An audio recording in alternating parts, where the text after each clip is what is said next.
আপনারা শুনছেন আজকের রহস্য রোমাঞ্চের গল্প কালো দুর্গের ছায়া। আজকের গল্পে আছে পাহাড়ি কুয়াশা, হারিয়ে যাওয়া মানুষ, এক রহস্যময় কালো পাথর আর এমন এক গোপন দরজা যেটা বহু বছর কেউ খোলার সাহস করেনি। তাহলে আলো নিভিয়ে হেডফোনটা পরে শুরু করা যাক আজকের গল্প।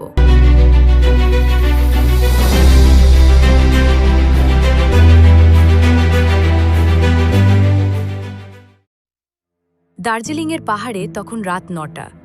বাইরে ঝোড়ো হাওয়া, হোটেলের কাছে বৃষ্টির শব্দ। রুদ্র বিছানায় বসে মোবাইল দেখছিল, আর অরিন্দম সেন পুরনো একটা ম্যাপ নিয়ে কিছু হিসাব করছিলেন। ঠিক তখনই রুদ্র দরজা খুলতেই চমকে উঠল। দেখল এক বৃদ্ধ তিব্বতী লোক দাঁড়িয়ে আছে, মুখে আতঙ্ক, হাতে লাল কাপড়ে মোড়া ছোট্ট বাক্স। লোকটা কাপা গলায় বলল, মিস্টার সেন, আপনাকে বাঁচাতে হলে আজ রাতেই যেতে হবে। অরিন্দম ভ্রু কুঁচকে বললেন, কোথায়? লোকটা ধীরে ধীরে বলল, কালো দুর্গে। লোকটার নাম ছিল তেনজিন। সে জানালো পাহাড়ের গভীরে একটা পুরনো ব্রিটিশ দুর্গ আছে। বহু বছর আগে সেখানে গোপনে গবেষণা চলত, কিন্তু এক রাতে হঠাৎ বিস্ফোরণ হয়। তারপর থেকেই দুর্গটা পরিত্যক্ত। লোকজন বলে রাতে সেখানে আলো জ্বলে, অদ্ভুত শব্দ শোনা যায়, আর যারা ভিতরে গেছে তারা আর ফেরেনি। রুদ্র উত্তেজিত হয়ে বলল, মানে ভূতের গল্প? তেনজিন মাথা নাড়ল, না, ভূতের থেকেও ভয়ঙ্কর কিছু। এরপর সে বাক্স খুলল। ভিতরে ছিল অদ্ভুত কালো রঙের পাথর, পাথরের গায়ে অচেনা চিহ্ন। অরিন্দম সেটা হাতে নিয়েই চমকে উঠলেন। এটা তো ইউরেনিয়াম জাতীয় খনিজের মতো। তেনজিন ফিসফিস করে বলল, ওরা এই জিনিসটাই খুঁজছে। ওরা কারা? তেনজিন উত্তর দেওয়ার আগেই হোটেলের জানলার কাচ ভেঙে একটা গুলি এসে দেওয়ালে লাগল। রুদ্র চিৎকার করে নিচু হয়ে গেল। অরিন্দম দ্রুত আলো নিভিয়ে দিলেন। বাইরে রাস্তার ওপারে দেখা গেল কালো কোট পরা একজন দাঁড়িয়ে আছে, তার হাতে সাইলেন্সার লাগানো বন্দুক। লোকটা কিছুক্ষণ তাকিয়ে থেকে অন্ধকারে মিলিয়ে গেল। অরিন্দম নিচু গলায় বললেন, আমাদের এখনই বেরোতে হবে। পরদিন ভোর, কুয়াশা ঢাকা পাহাড়ি রাস্তা দিয়ে একটা পুরনো জিপ এগোচ্ছে। গাড়ির ভিতরে অরিন্দম, রুদ্র আর তেনজিন। রাস্তার দুপাশে ঘন জঙ্গল। হঠাৎ গাড়ি থেমে গেল। ড্রাইভার ভয় বলল, সামনে গাছ পড়ে আছে। রুদ্র জানলা দিয়ে তাকিয়ে দেখল রাস্তার মাঝখানে ইচ্ছে করে গাছ ফেলে রাখা হয়েছে। ঠিক তখনই জঙ্গলের ভিতর থেকে বেরিয়ে এলো ৩ জন বন্দুকধারী।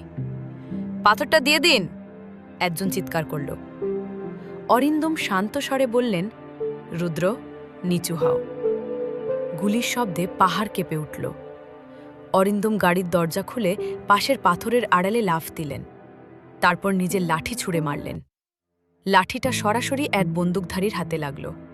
বন্দুক পড়ে গেল নিচে। রুদ্র সাহস করে একটা পাথর ছুড়ল, আর সেই সুযোগে ড্রাইভার গাড়ি চালিয়ে দিল। বন্দুকধারীরা পিছনে পড়ে রইল। ১ ঘন্টা পরে তারা পৌঁছালে কালো দুর্গে। দুর্গটা পাহাড়ের কিনারায় দাঁড়িয়ে, ভাঙা দেওয়াল, জং ধরা গেট, চারদিকে অদ্ভুত নীরবতা। ভিতরে ঢুকতেই রুদ্রর শরীর ঠান্ডা হয়ে গেল। মনে হলো কেউ যেন তাদের দেখছে। হঠাৎ ওপরের বারান্দায় একটা সাদা মুখ দেখা গেল। রুদ্র ফিসফিস করে বলল, অরিন্দম কাকু, ওটা কে?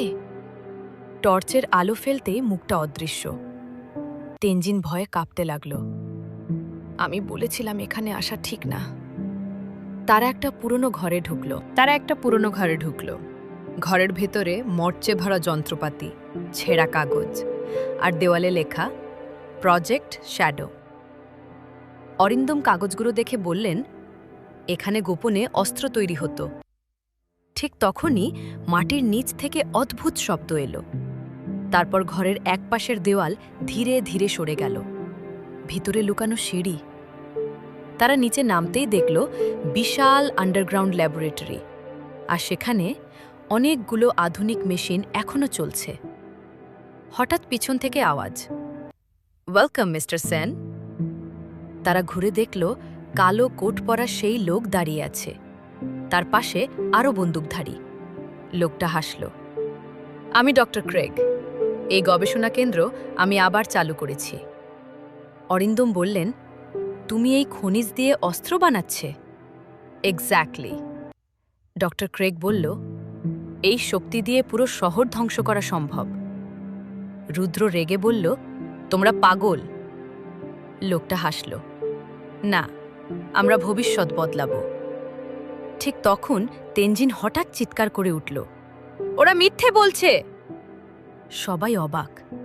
তেনজিম কাপা গলায় বলল, আমি আগে এখানে কাজ করতাম। এই পরীক্ষার জন্যই আমার ছেলে মারা যায়। ডক্টর ক্রেগ ঠান্ডা,